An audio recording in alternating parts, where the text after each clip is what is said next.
السلام علیکم ورحمۃ اللہ وبرکاتہ۔ بسم اللہ الرحمن الرحیم۔ الحمد للہ وکفیٰ وسلام علی عبادہ الذین اصطفیٰ، اما بعد فاعوذ باللہ من الشیطان الرجیم۔ بسم اللہ الرحمن الرحیم۔ لقد خلقنا الانسان فی احسن تقویم، صدق اللہ العظیم۔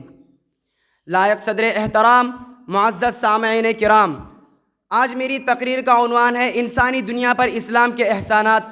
میں اللہ سے صحیح کہنے کی توفیق مانگتے ہوئے سوال کروں کہ اے بار الہ، انسانی دنیا پر اسلام کے کیا احسانات ہیں؟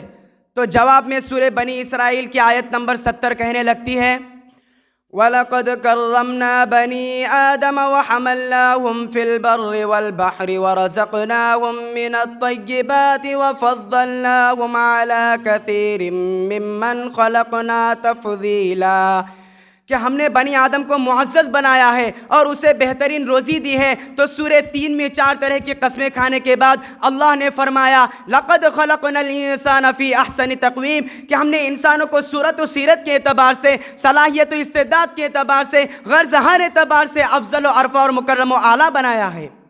حاضرین بزم، مذہب اسلام انسانیت نواز اور محسن مذہب ہے۔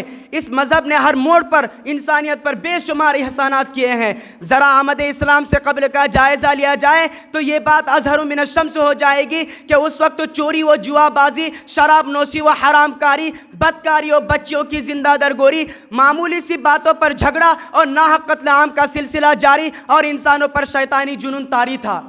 مگر جیسے ہی آفتاب اسلام کی کرنیں پھوٹنے لگی تو انسانیت پر اسلام کے احسانات کی روشنی پڑنے لگی۔ ظلم و بربریت کی بجائے رحم دلی، نفرت و عداوت کی بجائے صلہ رحمی، عورتوں کی بے عزتی اور بچیوں کی زندہ درگوری کے بجائے ہر معاملے میں غمخواری کی فضا عام ہونے لگی۔ غرض اسلام نے انسانیت نوازی کا لامتناہی جال پھیلا دیا۔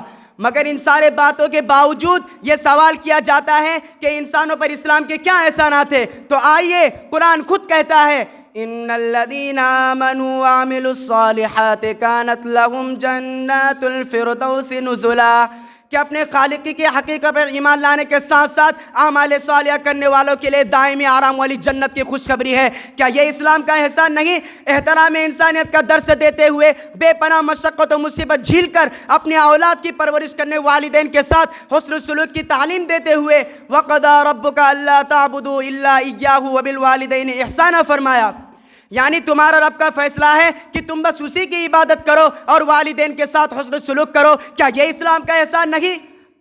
ارے ذرا اس صنف نازک کی طرف بھی دیکھو جس کو کیچڑ سے بھی کمتر اور بے معمول سمجھا جاتا تھا۔ سر بازار اس کی عزت و عصمت کی دھجیاں اڑائی جاتی تھی، اس کو زندہ جلا کر تماشا دیکھا جاتا تھا۔ مگر قربان جائے مذہب اسلام پر کہ اس نے ان ساری باتوں کو خاتمہ کر کے نسوانیت کو عفت کی چادر اڑا کر وَلَهُنَّ مِثْلُ الَّذِي عَلَيْهِنَّ بِالْمَعْرُوفِ فرمایا۔ تو دوسری جگہ ان عورتوں کا مقام وَقَرْنَ فِي بُيُوتِكُنَّ وَلَا تَبَرَّجْنَ تَبَرُّجَ الْجَاهِلِيَّةِ الْأُولَىٰ قرار دے کر گھر کی رانی اور ملکہ بنایا۔ کیا یہ اسلام کا احسان نہیں؟ معصوم بچیوں کو موت کے گھاٹ اتار دیے جانے کو دیکھ کر مذہب اسلام نے بے ساختہ اعلان کیا کہ لا تقتلوا اولادکم خشیۃ املاق، کہ فاقہ کشی سے ڈر کر اولاد کو قتل نہ کرو۔ کیا یہ اسلام کا احسان نہیں؟ یتیموں کے ساتھ بددیانتی اور ان کے مال میں لوٹ و گھسوٹ سے بچاتے ہوئے لا تقربوا مال الیتیم فرمایا، یعنی یتیم کے مال کے قریب بھی نہ جاؤ۔ کیا یہ اسلام کا احسان نہیں؟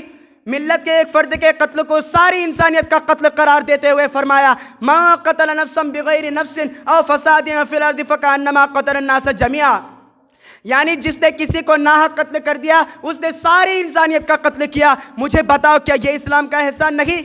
رنگ و نسل اور خاندانی تعلقات اور قبائلی امتیازات کا خاتمہ کرتے ہوئے محسن رسالت صلی اللہ علیہ وسلم نے فرمایا ان ربکم واحد و ان اباکم واحد۔ کیا یہ اسلام کا احسان نہیں؟ میں کہاں تک اسلامی احسانات کو بتاتا رہوں، بس آخر میں یہی کہنا پڑے گا کہ اسلام کے آتے ہی ہوئے ختم و فسادات، شاد ہو گئی عورتیں اور پا گئی زندگیاں بنات۔ تعلیمات اسلام کو دیکھ کر ہر کوئی کہے گا منصف۔ بے شمار ہے انسانی دنیا پر اسلام کے احسانات۔ میں اپنی تقریر کو انہی چند باتوں پر ختم کرتا ہوں۔ وآخر دعوانا الحمد للہ رب العالمین۔